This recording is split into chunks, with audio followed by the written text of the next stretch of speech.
وہ پرانی جو اپنی ریت سے جو ہے نا وہ باز نہیں آ رہے، اور دوبارہ وہ دہشت گردی کے الزامات کا حوالہ انہوں نے اپنے ٹویٹ میں دیا ہے، جبکہ جو اپنی گڈ فیتھ میں ہمارے نائب وزیر اعظم نے ٹویٹ کیا ہے اس میں امن و سلامتی کے اوپر زور دیا ہے، خود مختاری اور آزادی پہ زور دیا، جو بالکل ٹھیک ہے، لیکن اس میں توقع کرتا ہوں کہ جب وہ قوم سے خطاب کریں گے ہمارے وزیر اعظم تو وہ 4 اور نکات پہ بھی زور دیں گے، تاکہ جب نیگوسیشنز کی ٹیبل پہ ہم آئیں تو یہ ہم نے جو اب اتنی محنت سے یہ جو زمین پہ، فضا میں، سمندروں میں اور سائبر ڈومین میں جو فتح حاصل کی ہے اس کو ہم سفارتی فتح میں بھی بدل سکیں۔ اس کے لیے ضروری ہے کہ ان کی تقریر میں سب سے امپورٹنٹ بات مسئلہ کشمیر کی سینٹرالٹی کو ریکوگنائز کرنا اور یہ پروو کرنا ہونا چاہیے۔ کہا کہ 4 اور پوائنٹس رکھے جائیں گے وزیراعظم شہباز شریف کی جانب سے، تو محمد علی صاحب آپ ہمارے ساتھ موجود رہیے گا۔ سابق سیکرٹری خارجہ اعزاز چودھری صاحب نے ہمیں جوائن کیا ہے۔ اعزاز صاحب بہت شکریہ سما کو وقت دینے کے لیے۔ اعزاز صاحب، پاکستان نے ہمیشہ امن کی بات کی ہے، لیکن بھارت کو یہ بات کبھی سمجھ نہیں آئی۔ صرف ایک آپریشن ہے جو کہ فجر کے بعد کیا گیا، دشمن کو گھٹنے ٹیکنے پہ مجبور کر دیا اور سیز فائر کا فیصلہ کر لیا گیا۔ یہ بڑی اچھی بات ہے، پاکستان کی ڈیٹرنس اسٹیبلش ہو گئی دوبارہ،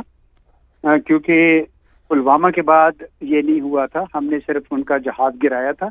لیکن امن کی خاطر ہم نے وہ کام کر لیا تھا۔ لیکن اس دفعہ جواب بھی بڑا پروپورشنیٹ ہے، سیولینز کو نہیں مارا، انہی جگہوں سے مارا جہاں سے میزائل ہمارے اوپر داغے گئے۔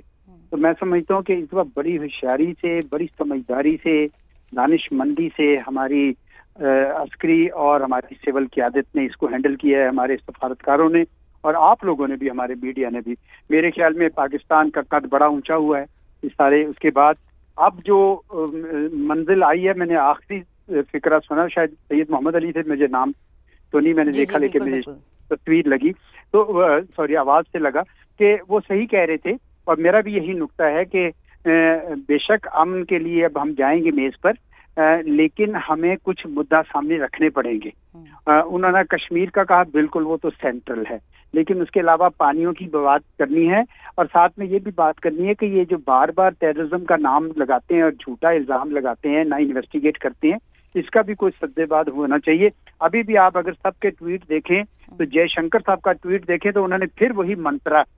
ٹیررزم کی بات کی ہے، انہوں نے کوئی امن کی بات نہیں کی، وہ ایک ٹیررزم کا ایک پکڑ کے اور اس کو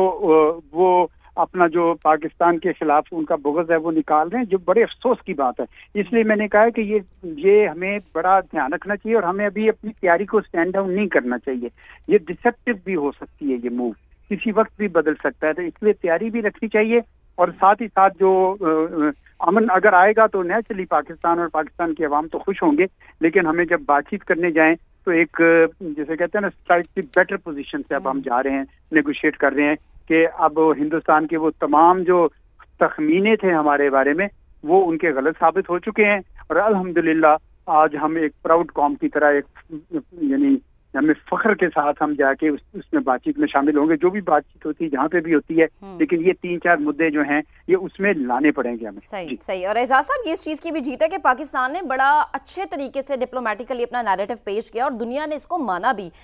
سید محمد علی صاحب، آپ کی طرف واپس آتے ہیں۔ اگر ٹریک ریکارڈ دیکھا جائے بی جے پی کا اور RSS کا تو کچھ اچھا نہیں ہے، کیونکہ دہشت گردانہ پالیسیز میں ہمیشہ وہ آگے رہے ہیں، پٹھان کوٹ ہو جائے، اڑی ہو جائے، پلوامہ ہو جائے، پھر پہلگام ہو جائے، ہمیشہ مورد الزام پاکستان کو ہی ٹھہرایا جاتا ہے۔ امید کرتے ہیں کہ شاید اب عقل ٹھکانے آ جائے گی۔ دیکھیں، میں اب جو بات چونکہ مکمل نہیں کر سکا تھا، لیکن اعزاز صاحب نے بالکل وہی بات کی جو میرے ذہن میں تھی۔ وہ 4 پوائنٹس جو بہت ضروری ہیں، بنیادی بات یہ ہے کہ جو ہم نے فضا میں، زمین پہ جو فتح حاصل کی ہے اس کو ہم دیرپا سفارتی محاذ پہ بھی اپنے مفادات کے بہتر اچیومنٹ اور سیکیورٹی میں تبدیل کریں، ایک سفارتی فتح میں بھی کنورٹ کریں۔ اس کے لیے ضروری ہے کہ ہم مسئلہ کشمیر کو دوبارہ سے، ہم نے آج یہ ثابت کر دیا کہ جناب وہ واقعی نیوکلیئر فلیش پوائنٹ ہے۔ دوسری بات